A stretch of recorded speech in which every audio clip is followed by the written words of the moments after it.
Was there an Adam? Was there an Eve? Or did we evolve from what we conceived? Either way, we got what we needed when the sun shone down on the Garden of Eden. Don't you know we're gonna have a Solartopia, Solartopia, Solartopia. Don't you know we're gonna have a Solartopia all over God's green world? Well, we bit that apple and the garden was lost, and so we had to work to pay the cost. And so we went digging into the ground and started to... All right, you guys, let's start. This is our 14th. You can start recording. This is our 14th amazing 90-minute Zoom call for the Grassroots Emergency Election Protection Coalition. And we are in the middle of a national crisis beyond any of our imaginings. If I, as a historian, wrote historical fiction describing what's happening in the United States today, I don't think anybody would believe it. The point of the call, as all our calls has been, is to get to the bottom of protecting the upcoming election, make sure it has some form, some semblance of democracy to it, and the closer we get to the election, the more chaotic it gets to be. We have a trifecta we deal with, which is the voter registration rolls, vote by mail, and the counting of the ballots, all of which are under attack. And our strategy is very simple. We have acknowledged that this is not a national election. It's 50 separate states, each of them with their own laws, and each of them with counties that are having wide range of procedures and practices that are going to make it extremely challenging to deal with this election. We have state coordinators. We're building, we have some already, and we're building what we hope will be a national network of state coordinators who know all the laws of all the state elections so that we have people we can go to. But the core of the campaign is people at the grassroots in each county. And we're hoping more and more that people get embedded in their local county election boards so that we can have some kind of control and accountability in how this election is going to be handled. We have someone in the White House who's been talking about postponing or canceling the election. He got pretty rapid feedback on that. The real threat is not the postponement or the cancellation of the election. The real threat is the disruption and theft of the election. I mean, by not allowing people to vote and by having those votes not count. And that is our goal, is to protect that. We have 90 minutes today, and we have 90 days to the election. It's hard to believe, but not 90 days is it, folks. 3 months, basically from the 3rd, and it couldn't be more challenging what we're facing. So our grassroots approach is very clear, and we are now, and we've had 13 calls basically exploring the mechanics of this election. I am in the process. I am almost done with a election protection guidebook or handbook. It's about 20 pages. It's been sent to all of you. It's in a PDF form, and I am about halfway through a final draft. Anybody who has any comments on this handbook, please look at it and send them to me at solartopia@gmail.com. But this week I will take all your comments, all your corrections and suggestions, email them to me. If you don't have a copy of this thing that came with the invitation, email me afterwards. I'll send it to you. Please read it and send me comments as soon as possible. At our next meeting, which will be a week from today, I will have a finished proof and we can send it to everybody. It'll be in PDF form, and maybe we'll get it printed. I'm not sure there's a reason to do that. It will have a lot of links if you want to send me links. Steve Rosenfeld has had the great experience of doing handbooks before, so I'll be asking for, he's already given me good feedback. And I've gotten good feedback from Deborah Cohn and Jennifer Tanner and other people. So I need all the feedback I can get this coming week, and it will be a document. It'll be in progress, but the one I'll do for next week will be ready to go. So email me, please. Don't just put me a note on the bottom of this. Now, one other thing, we are going to get in with Joel Siegel and with John Brakey to discuss the nitty-gritty of the organizing, the incredible organizing that's already going on in North Carolina and Arizona. We are then we'll have a Q&A for those two, because they have really jumped us to where we need to be in terms of grassroots organization and impact. We'll have a Q&A with them, and then Bob Fatrakis and Joel, what's the woman's name in Pennsylvania? I don't see her on the list yet. Anita Prizio. Anita Prizio. Allegheny City Council. We're going to talk to them about the incredibly arcane and difficult situations we face with actually even getting ballots in Ohio and Pennsylvania. I mean, it's staggering what's going on there. So that is going to be the basic structure of the call. I am going to give 1 minute right now to Gary Crane, because people have asked me about this.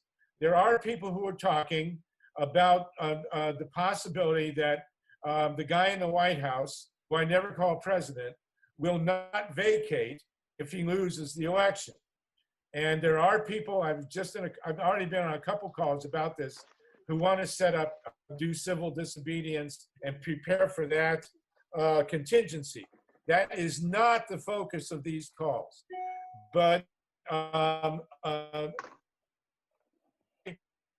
you are setting up a website and a Zoom call, Gary Crane. If you'll give us 1 minute on how people can contact you to discuss that issue, nonviolent resistance after the election, that would be great. Go ahead. Thank you, Gary. Harvey.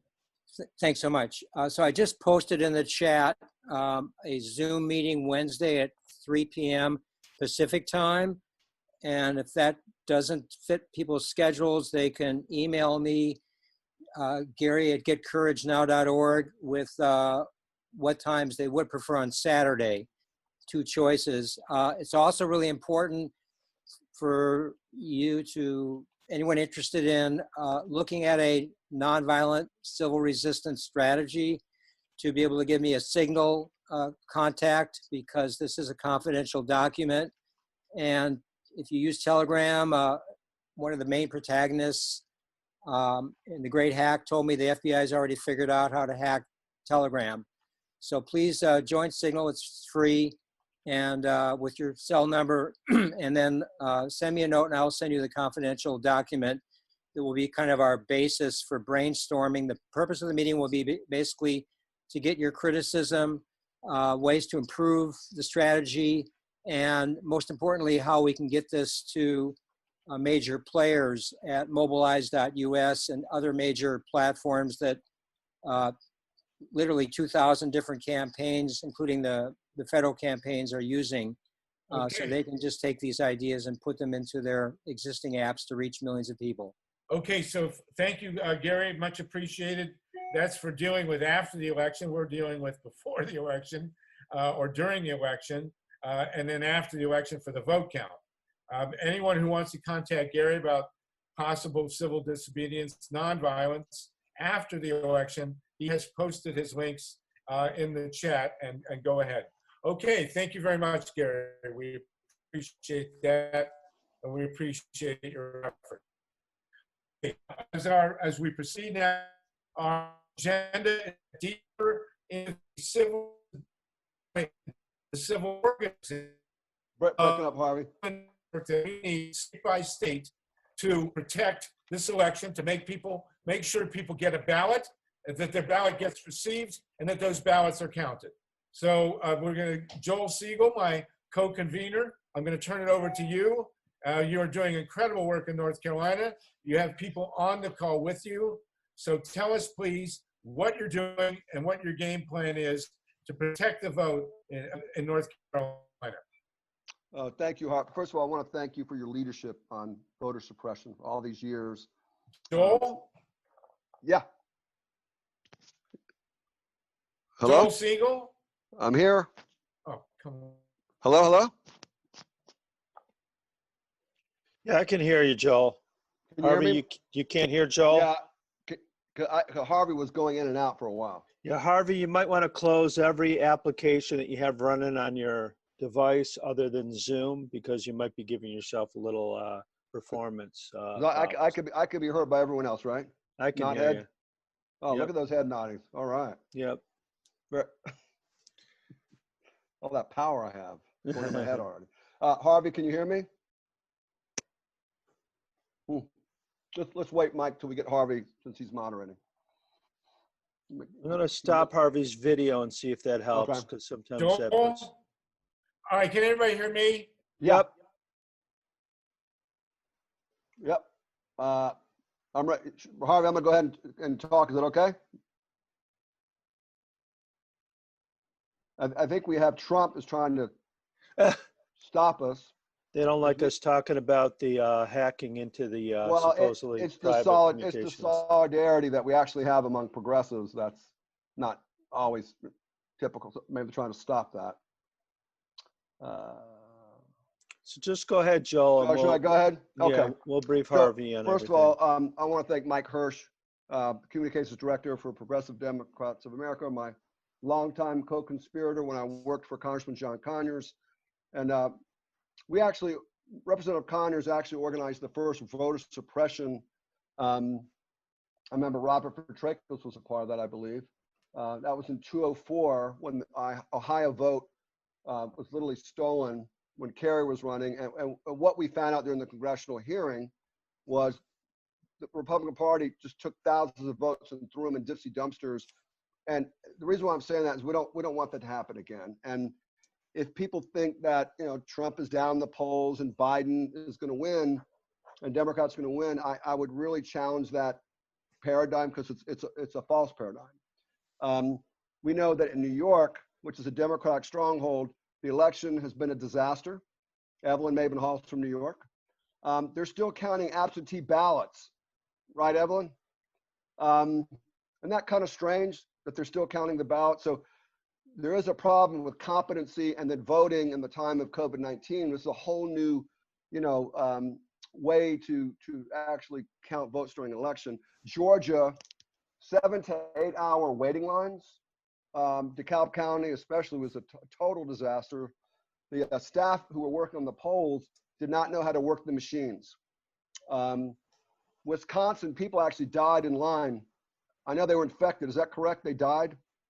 So we're talking about a nation now that's in crisis, not with only who's in office, but we're not prepared for an election during the time of COVID. Our job is to actually, in every swing state, is come up with a election protection, a coalition of conscience. And what we're going to do today is I'm going to call on a few people who are part of our coalition. If I had to choose a dream team, remember the dream team that won the Olympics? Remember that, Michael Jordan and Magic?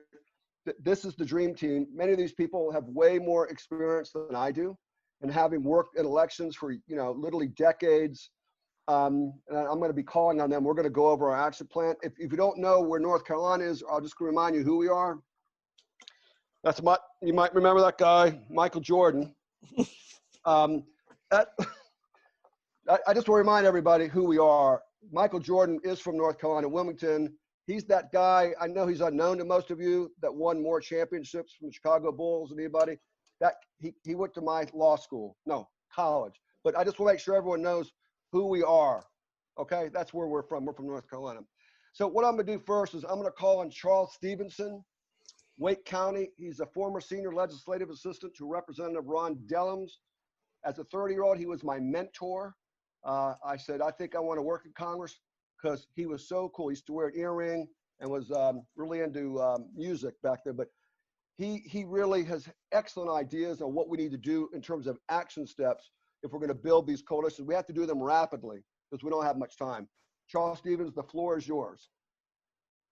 Well, good evening. Can everyone hear me? Yes. Okay. Well, first of all, I still wear the earring, Joel. Yes. Yeah, me too. I still wait here. And then I want to say, I want to welcome, we got Fredette West on the call. I want to say hi to her and we give a shout out to Fredette. I did speak last week, Joe. I think that you were in a meeting, so I don't want to take up too much time. But what I do want to emphasize, again, as you mentioned, action. I mean, what are we going to do? And so far, what we have done, we've reached out to some of the organizations that we know are working on all levels of voter protection, voter registration, voter suppression, such as Blueprint, and I understand like ACLU, Common Cause, Democracy NC. So reached out to them. And what we need to do, hopefully this week sometime, is convene our colleagues on this call who are from North Carolina, so we get a sense of what areas you're concentrating on, so that we're not stepping on each other's toes. So that's one thing I want to put out there, Joel, is that you could convene a call with all our colleagues who are from North Carolina, so we could begin to discuss what some of these groups are doing. They are very much involved. As I reported last week, the North Carolina Democratic Party has a very ambitious agenda in reference to voter suppression, voter registration, get out the vote. Very, very ambitious. Again, they're looking for poll greeters in and outside the poll. They're still looking for volunteers, legal volunteers, to man the polls, both early voting and on election day. Our job, I see it, is to see how we can supplement whatever these other groups are doing and whatever the Democratic Party is doing. And I think, again, our first step, Joel, is to put together a call where we can all talk together, see what we know, and then, again, reach out to some of these other groups to see how we can best facilitate and help in terms of cooperation, what they're doing. Well, So I feel very good about that. I'm going to nickname you the architect. And, No, don't do that. But thank you, so, thank you, Charles. I mean, we are. What And I also want to give a shout out to Willie Fleming. Got Willie on the call. As you know, Willie Fleming is the past chair of the he's the past chair African-American Caucus of North Carolina Democratic Party, and he's done a great job in North Carolina over the years. So welcome to the call, Willie. Well, that's a nice segue. Willie is part of our election protection coalition here in North Carolina. So Willie, just to tell you who he is the president of the International Minority Coalition, which is the largest international minority coalition in the city of Charlotte. We have over 2 million in the city. And the Democratic Party, before Willie and Colette started organizing, it was predominantly white, and there were some African Americans, but it was, in my opinion, it was not international. And if we're going to win this election, we're supposed to be nonpartisan. If we're going to make sure that we get the vote out, we have to remember we have East Indians, Asians, Pacific Americans, Hispanics, and often I find the Democratic Party often forgets that the Rainbow Coalition is not just a name, and we are putting that into action through Willie. So Willie, if you could introduce yourself and tell us, what we plan on doing with the coalition, in particular with the international minority community. Floor is yours. Don't be shy, Willie. Where are you? He's not shy. All right. No, Willie's not shy. Is Willie? We've got Willie. Willie? Yeah, I don't see Willie on the list of people who are here. Oh, he's not there? No. Okay. He was, okay. He was. All right, so Colette Alston. Yeah, I got it. I'll take it, Harvey. Colette Alston. I got it, Harvey. Colette, tell us what you're doing in terms of the involvement of the African-American Caucus. We're going to call on your colleague in a second, but tell us about, what do we need to do in North Carolina to make sure we safeguard our election? First things first, and that is organizing precincts. And so that's going to go for any party that's on this call. At the end of the day, if you're in areas that don't get the vote out and actually understand what the vote means, then we're in a precarious situation. So the main thing is making sure that we have people involved in the process, and then also educating people on the process of voting, and also understanding who all is purged here in North Carolina. And with that, you know, I'm speaking from the perspective of being in Mecklenburg County, which is the Charlotte area for those of you that are not here in North Carolina. But our president of the state African-American Caucus for North Carolina is on as well. And we're working on something that will actually penetrate every county in North Carolina to involve and expand the Black vote. So with that, I'm going to diverge to President Philetta Donnell. Thank you, Colette. President of the African-American Caucus, Ms. Darnell, the floor is yours. What should we need? Let's talk a little bit about our action plan. And we haven't finished the action plan, but we'll be close by the end of the week because you just can't like spring an action plan on people. It has to be democratically decided. But Ms. Darnell, can you talk a little bit about the African-American Caucus and, you know, what you do and where you are and what do we need to do to safeguard this election? Floor is yours. I think she's still muted, Joel. Okay. Mike, can you unmute her? Who? What's the name? And Joel, you can unmute people too. You're a co-host. Man, I'm not real good at that. Colette, you want to try again? Introduce? Who are we trying to get? The president of the it's the president of the North Carolina African-American Caucus. But what's her name? No, I need to know the name because her credentials aren't in the roster here. It's Colette, can you introduce your president? She's unmuted. No, she's not. She said her name is Philetta Donnell. Well, it's Philetta Darnell. Yeah. Okay, guys, we gotta get the name to know who we're dealing with. No, it's F-E-L-I-T-A Donnell. Philetta Darnell. Here she is. Okay. Sorry about that. Problems. Yeah, that's okay. We're gonna get it done. We have a very important country to save, so I don't think we need to rush this. We're saving our democracy, so let's not rush this. Please take your time when you speak. Hello, everybody, and thanks for unmuting me. But as Colette said earlier, the African-American Caucus of the North Carolina Democratic Party is working on a plan that involves precinct organization and voter education. So we hope to roll that out no later than the end of the month. And as you know, precinct organization is an ongoing thing throughout the year, but the Democratic Party has what they call a precinct organization period, which is, you know, usually starts in February. So the purpose of that is to engage voters and educate them to the entire process other than voting in November, because it's bigger than voting in November. You should vote in November, but it's just so many other things that take place prior to and during the entire year. So we're working on that.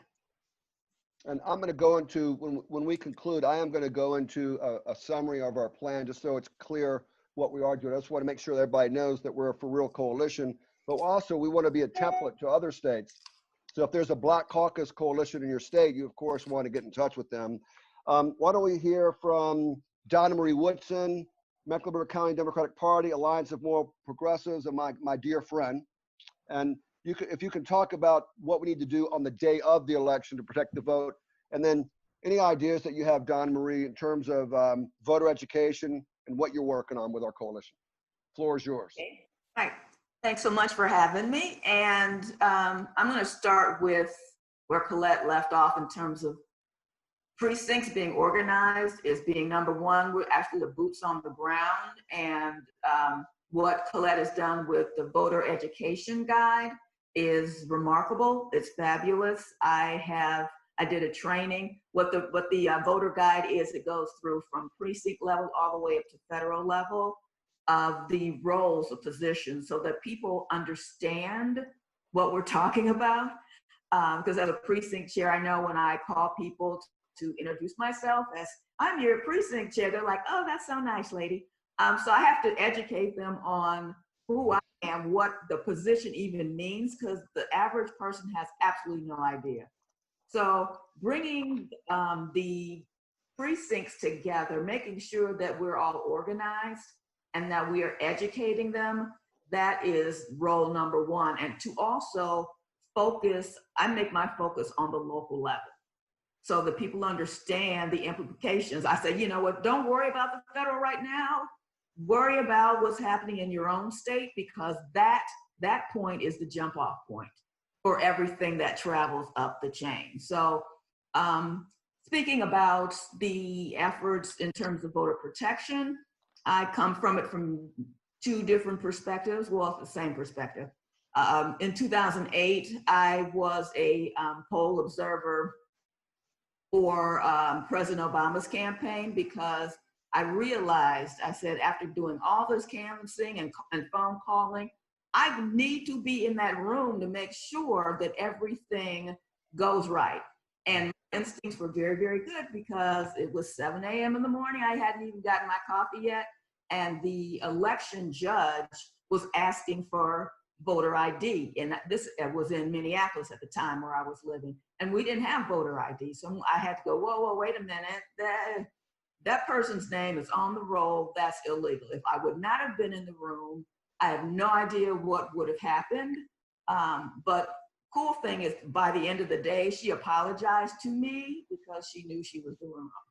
So I really take that very kindly. I was really glad about that. But taking that forward to today, I know that Mecklenburg County is actively looking for people to be in the room as well as outside of the polling place. I've been in both situations. I always go, I'm at my precinct for early vote and day of. And it's really important, because there's so many issues that happen outside of the poll before you even get in, like language barriers. I've had Hispanic people come to me and they're like, I mean, I only know a tiny bit. I should know more. I'm slapping myself for that. I got plenty of time. But there needs to be that help, and there needs to be that lawyer on the phone. There needs to be somebody there that goes, wait, hold up, something's not right. I go into the polling location and I ask people that are working in there, does anyone speak Spanish? Fortunately, the last election, there were people that were in there that spoke Spanish, because that was worrisome to me. I'm like, how are the people that we're getting to be inside and outside, are they multilingual? Who is it that they're being recruited? It needs to be multicultural as well. So that's really, really important on election day, to follow everything through our educating our voters, through getting them to the polls, expressing to them how important that is. I'm also working with a program to link the two of us together. There's a texting program that Mecklenburg County Democratic Party is doing, and I've been working with them. We're doing it. We started in May, and we'll go through to election. We're contacting people in our precinct by text, and it seems that people they feel more comfortable, I think, sometimes doing a text versus being on the phone. Sometimes people feel, pressured to say something right then and there. This gives them the opportunity to respond back when they want to, if they feel comfortable. So I introduce myself. So the first thing we do is just introduce ourselves. We're not asking them to do anything.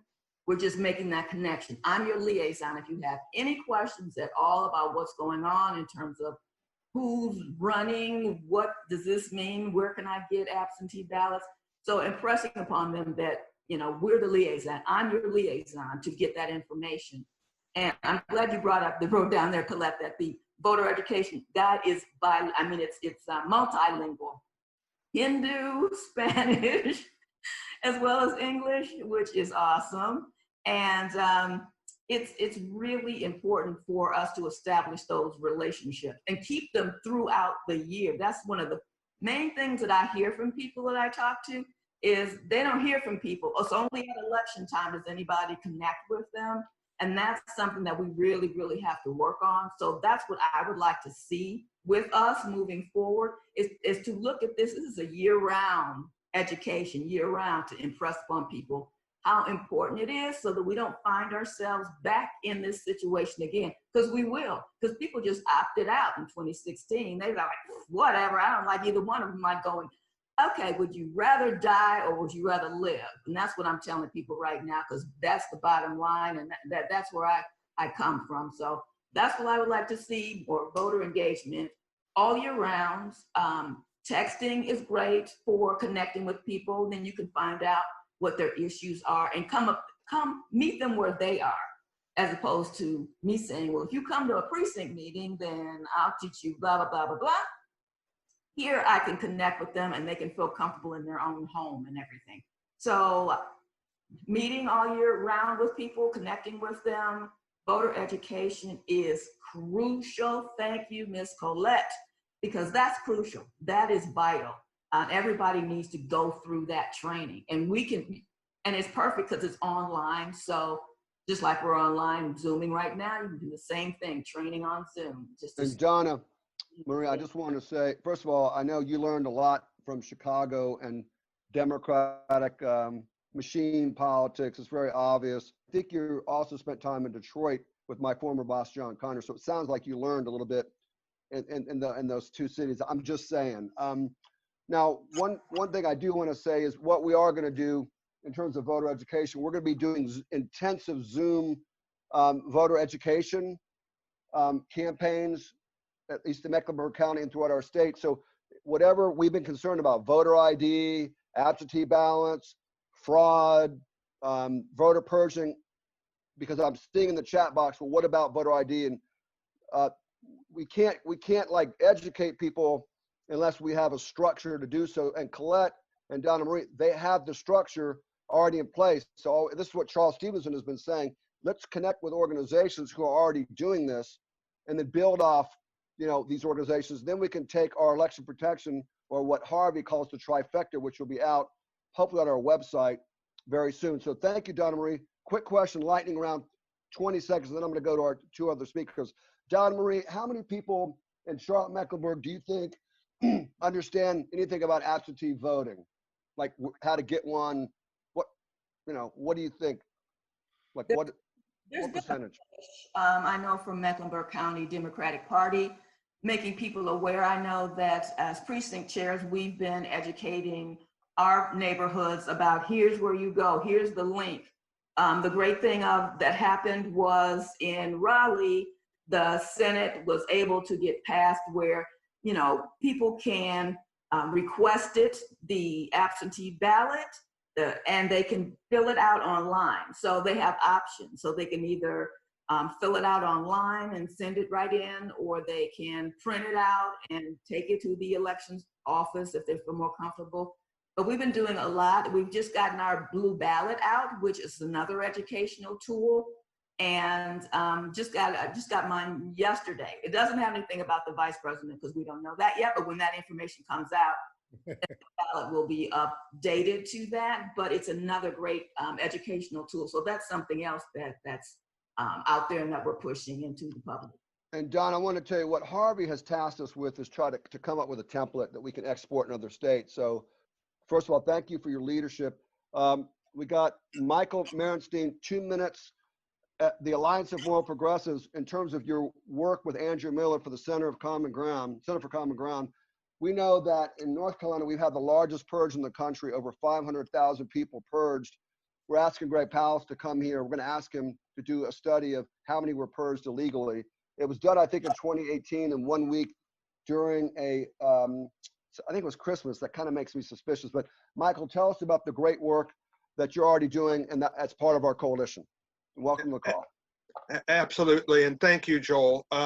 As all of you know, Joel has a great habit of seeds that later come to fruition, and one of the seeds that he's planted is here in Charlotte, the organization that I'm associated, Alliance of Moral Progressives, and of that seed, we're currently involved, as Joel mentioned, in an effort with Andrea Miller's Center for Common Ground and her Reclaim Our Vote initiative. One of the things that's exciting is that Andrea Miller has had success in the past using the very tools that I'll be talking about.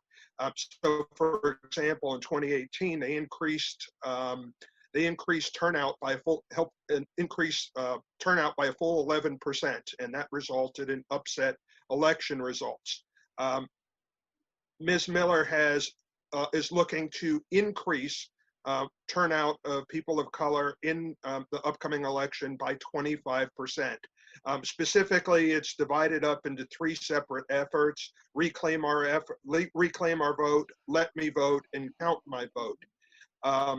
Briefly, how did North Carolina become part of this effort, which has recently been expanded from 6 states to 8 states, now including Florida and South Carolina.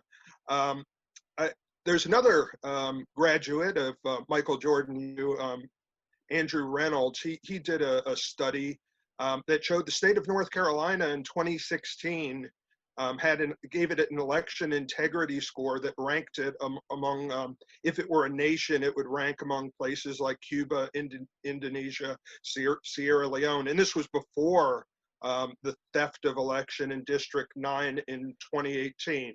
So North Carolina has certainly earned its place on that short list in these efforts. As has been a theme here, Democratic Party, whether national or local, has operated as a fundraising organization. Progressive organizations, doing no matter how wonderful their work, have the habit of operating in silos. And so now we're faced with a challenge in which divided we fall, only united we come together. In North Carolina, 6 million minority voters represent 27.6% of the vote, 21% currently unregistered. And in addition to that, many wrongfully deregistered. By the end of this August, they're expecting another 594,632 voters to be removed, or they're eligible to be removed, and we should expect that they will. What Ms. Miller and the Center for Common Ground have done is they've created a program with targeted, proven tools to help purge voters, make them aware that they've been removed from the rolls, help them to re-register. It's part of a get out the vote effort. And even the creation of things like a monitoring election day app, which reports to national media like MSNBC for anomalies on election day. Those are a very quick summary. In North Carolina, Center for Common Ground and AMP hasn't, well, there's already been 33,000 get out the vote calls made, 37,000 voter registration calls made. There is a goal to send out 1.2 million handwritten postcards for delivering messages such as "vote for our lives" was a theme that I've already heard. We found why postcarding. It's found that that's one of the most effective ways to reach these hard to reach voters, such as older voters, voters of color, rural voters. Currently, there's 985,000 addresses that they have for this postcarding effort. So the goal is ambitious. What's needed is the people power. And that AMP is not a large organization. AMP America is not a large organization, but we are spearheading efforts to get community activists and organizers excited, involved, and plugged in. Unfortunately, it seems that most people either assume that these efforts are already underway and being done by somebody else. If folks that don't assume these efforts are underway, might be, a lot of them are cynical and don't believe that anything can be done. And then there's others who just think everything's just going to turn out okay. But the effort here in North Carolina with AMP, with Center for Common Ground, is to get people to the tools that are already established to re-register, get people out to vote, and safeguard them on election day. Brother Michael, I see that you grew your hair back, that the Michael Jordan look. Anyway, I'm kidding, but you look great. The great thing about that is that's easily remedied. Well, I'm not clipping your hair in Mecklenburg County unless you pay me. All right, so that I'm going to just very briefly, in about 120 seconds, I'm going to explain the draft of our plan. This is the North Carolina Action Plan. It is based on Harvey's trifecta plan. We're contacting existing election protection organizations and those working on election protection in North Carolina. We want to rapidly create a coordinated election protection campaign in the state of North Carolina, and we want to find funding to expand and strengthen existing election protection efforts in North Carolina.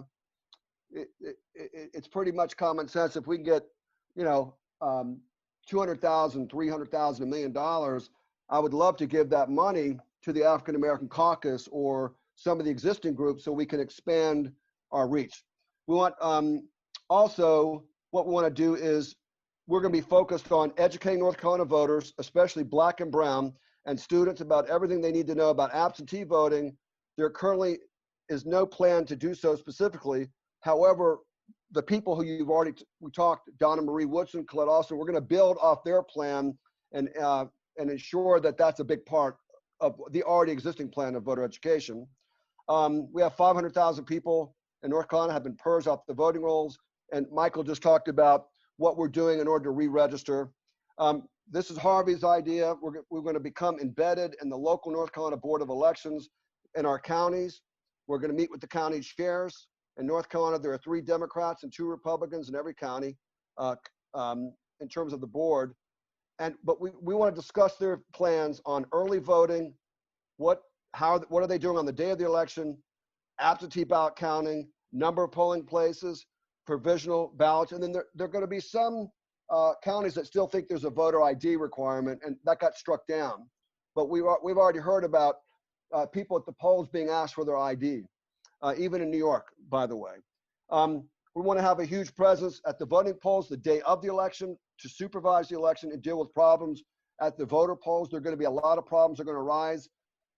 We're going to have to meet with our county board of elections and ask them how to do that, because you have to get permission. And I know that Colette and Donna have expertise on that. We want to have a huge presence post-election to ensure that all the ballots are counted and it's a fair election. I know John Brakey is an expert on that. Harvey, I'm going to swing it back to you. I want to thank all my colleagues who are the geniuses behind all this, and I'm just trying to help coordinate this effort. Thank you. Okay, can everybody hear me all right? Joel, you were fantastic. That was a beautiful performance, presentation. And this is the template of what we need. Joel has pulled together many of the existing organizations in North Carolina.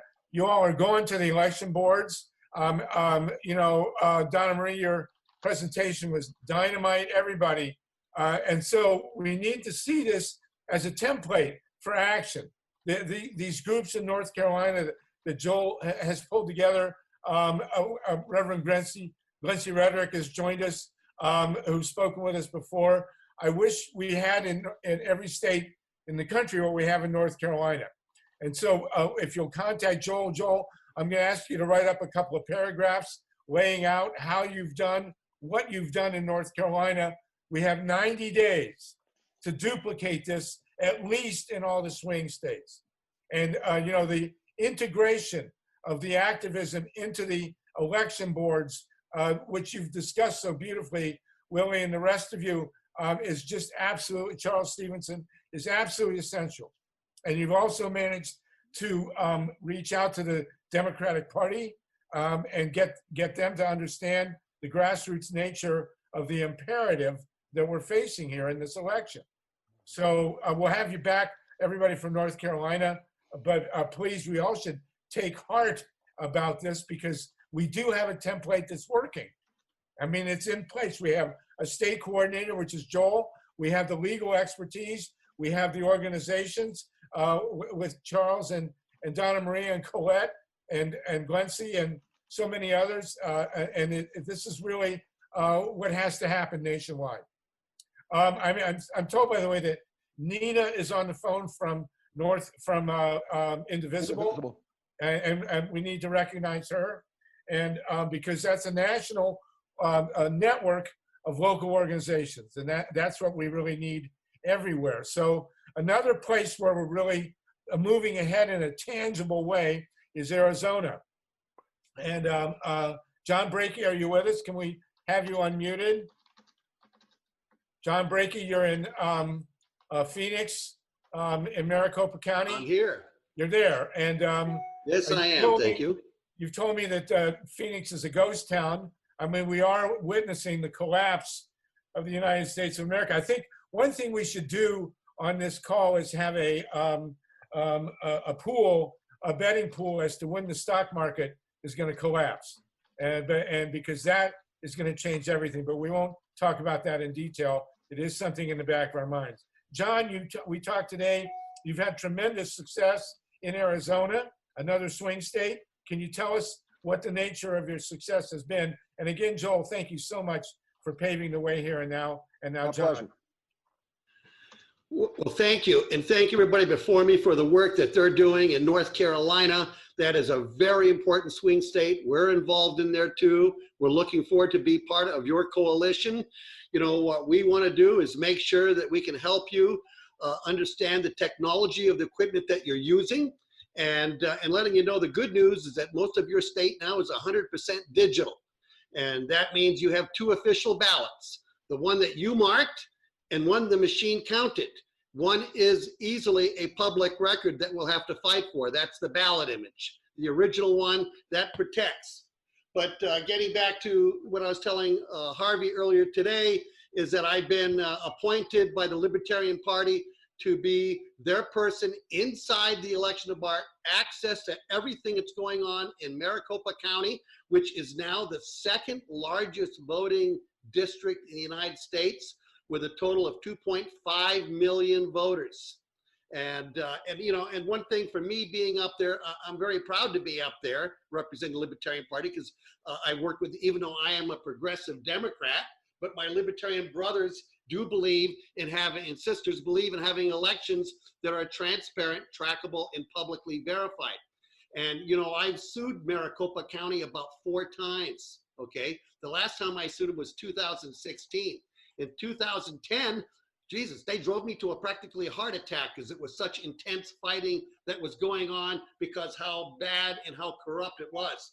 And to go in there this time and work in Maricopa County, wow, what a difference. You know, 4 years ago when I sued them, I sued the election administrator, the people who ran that, and we didn't win the lawsuit, but we changed the whole system. And a man named Adrian Fontes came in, and he took over, who happens to be a friend of mine. And then the people up there getting in this time, I had a lot of anxiety, but they made me feel welcomed. They wanted to show me how much they changed the system and how transparent. They were showing me how they now adjudicate ballot images to make sure that if somebody overvoted, was it a mistake on a vote by mail? Instead of having to dupe it, they could redline it. Remarkable systems. I mean, I'm putting up a document at the end of one of my remarks that you'll find a link, and you can watch Maricopa County. You can watch Pima County. Those 2 counties by themselves are 75% of the vote. And we've impacted them over the last 16 years. So John, how exactly, right, John, tell us exactly, real quickly, how exactly have you impacted them, and what can we learn from you to duplicate in the other states? Well, 1, get informed, and 2, get involved, and 3, take action. You know, basically, I go in, I investigate, I educate what I find wrong, and then, you know, if they don't get it, I agitate a little bit, and then I get ready to do the 3rd thing, or the 4th thing, is really try to hug them before I sue them and let them know it's not personal. We disagree, and in the United States law, if we disagree, I have a right to take you to court, and I use a writ of mandamus. And I basically ask the judge, I say, Your Honor, could you please order these people to follow the law? And the law is pretty simple. You don't destroy public records. and they're mandated. And it's a really good trick to be able to do to get action to happen. We're doing it right now in Florida. Florida, I just received a phone call from my lawyer out of DC, and he was telling me now they're starting to change what they're talking about. You know, all of a sudden, now they're saying, well, we didn't turn it on. You know, now they're saying, well, it was on, but it was not really on, but it did make an image, but it didn't have to be saved. I mean, so they're coming around. I mean, the argument in Florida is, I say that the world is round and a digital scanner creates a public record because it can't work unless it does it first. They're saying they didn't turn it on and the world is flat. They're losing that argument. We're doing really well. But the point is, we're now in Michigan. Go ahead. Go ahead. Yes, Harvey. yes. No, the point is that you personally got in there, and that's what we have to do everywhere. People have to do this is where the fight is on the front line. You know, yeah, we can so talk tell us about what. it, but we can be out there doing it. Tell us, well, we have to be in there doing it as well. Tell us very quickly what's happening in Michigan. Michigan, you know, I'm working, when I go into a state, I try to find the best talent to work with, and I'll tell you why. There's nothing like going into a state and investigating and leaving and saying, I wish I could stay longer to keep causing good trouble, as the late Lewis had to say. I mean, you know, I have Jan Bendor in Michigan I'm working with. Do we have anybody on the call from Michigan? Anybody on the call from Michigan? We need people in Michigan. And John, you've been going up there and you've been in their face in Michigan. We all know Michigan's a swing state. So, and it's a very bad state when it comes to voting because it's not transparent. It's not trackable. It's not publicly verified.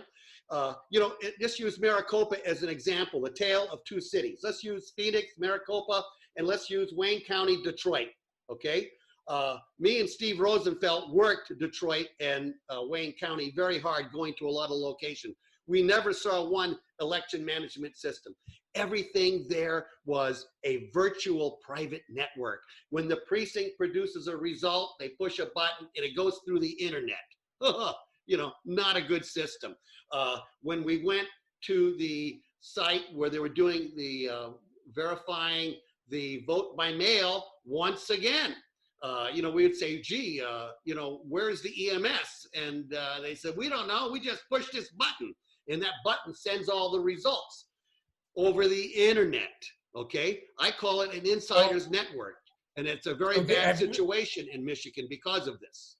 So have you found people in Michigan? Everybody on the call, by the way, we have 97 people on this call. And you know, with lots of great organizations represented, but we need representation in Michigan. And and John and Steve have done the groundwork in Michigan on the basic problems with the system. That's, you know, it's a two-step. We need to know, as in North Carolina, we're going to hear from Ohio and Pennsylvania what the nightmares are in each step, and then each state, and then we need people in each state to deal with it. So, John, everybody knows how to get a hold of you. If you'll put your email back up there. I will, and I also will post something that will give people links that they'll understand how we do the letter to the Board of Elections and put them on notice. Then there will be a link to the public records request that we use in every county. It's a very firm records request, and it lets them know that they're informed. Because, you know, as Dr. Spearman in North Carolina once told me, he said something very profound. He says, you know, I sit on an election board, and people come in after the election, they say, gee, Dr. Spearman, how could you have voted that way? And he says, because you weren't here to get me informed. Okay, so that's it. We need the people. We need the people on the ground. To get informed and help these people get informed. Because when need, I go right, after them, I don't hit them until I can prove that they are actually disobeying the law. Okay, so we need people on the ground. We need people on the ground. And John, you have the knowledge in Michigan. If anybody can get to Michael Moore, for God's sakes, and other people in Michigan, it would be really, really helpful. But John, you have the inside story on both Michigan and Arizona. Okay, thank you so much. We're organizing in Pennsylvania right now, which is a very we have someone on North Carolina. You know, that's very important. And in Arizona, so right now we are in 5 states active, 3 very hard. And the document I'm getting ready to post here you'll be able to pull it down, read it, and go to links and see different things and see how we do it in more detail. Thank you, Absolutely. Harvey. Thank you, everybody, for doing what you're doing by getting involved. So we need people in Michigan, especially John and Steve Rosenfeld have the inside information on Michigan. We'll have a running head start. I'm asked to call real quick on Nina from Indivisible. Are you with us, Nina? Can you give us a couple words? Then we're going to go to Ohio and Pennsylvania. Nina from Indivisible, are you on? Yeah, I'm here. How are you? Okay, real quick, Nina, tell us. Welcome and then give us an insight. What is Indivisible doing? Thanks. So it's great to hear all the work that you all are doing on the ground. As everybody knows, this work is largely done county by county. I'm here in Los Angeles, where we have a voter protection group that, in response to the March primary, really hit the ground running to address a lot of the issues that we had in Los Angeles during the primary. And it's a group of indivisibles. So it's exactly what we are trying to do at National and trying to get folks to do. So I just wanted to highlight a couple of things that National is doing to further this work, this really important election protection work. The first one we're doing is doing a huge call to action to make sure that our senators are pushing for the HEROES Act, which is the most recent version of the relief bill, which has a ton of provisions for voter safety and voter protection. We are working on the ground. A lot of our groups are doing the work, doing election protection, meeting with their county board of supervisors, meeting with their registrars of voters. And then as an organization, we partnered with Access Democracy to put together a voter guide that helps with, or it's really an election guide that helps our indivisible groups be doing the work on the ground. So the guide covers different actions you can take right now to change how elections are run, make voting more accessible for every eligible person, make sure every vote is counted, make sure that our votes aren't being tampered with. So I'm going to drop the link to that guide for folks to be able to take a look at it. It has some great information on it. But like I said, a lot of this work is being done on the state and the local level. That's what it needs to be done. And that's what we're trying to help support our folks do. Okay. So Mimi, Nina, can you connect us with the local people and send us the list of, and Alan Minsky is on the line from Progressive Democrats of America. And we need to not to have a monolith, but to have all these people on the ground connected. So I don't have a list of everyone across America. I cover the Southern California area. So I know all the groups that are doing it in Southern California, and I'm happy to get folks involved. Jennifer Tanner and Deborah are both on this call. Both of them work with the voter action group that is doing this work in Los Angeles. And they are, in regular communication with the groups around here that are doing it.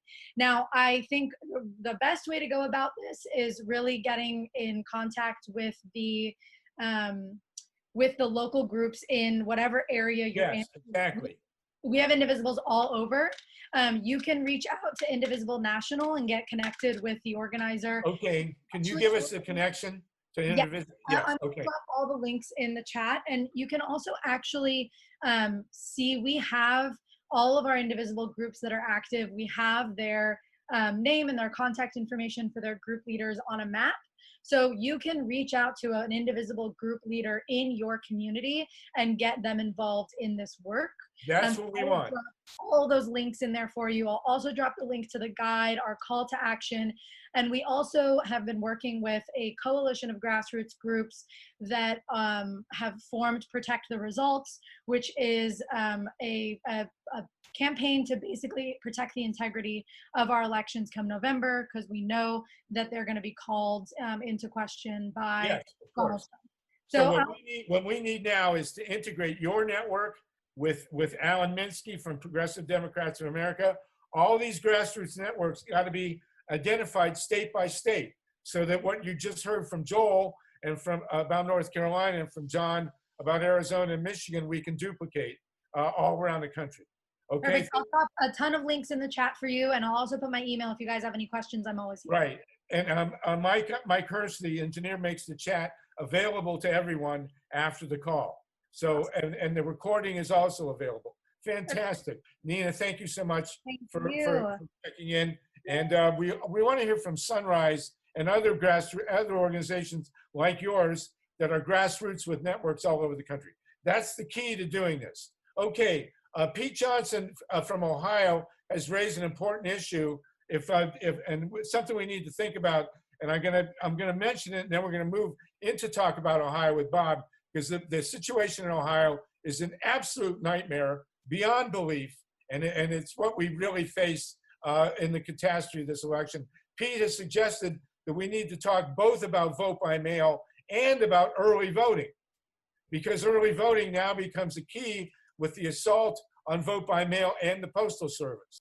All right, everybody, thank you so much. Thank you, Mike. We'll see you next week, same time, same place, and maybe even the same country. That's what we're most concerned about. Was there an Adam?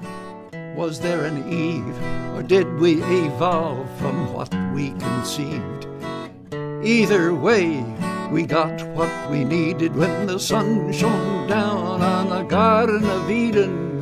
Don't you know we're gonna have a Solartopia, Solartopia, Solartopia. Don't you know we're gonna have a Solartopia all over God's green world. Well, we bit that apple and the garden was lost, and so we had to work to pay the cost. And so we went digging into the ground and started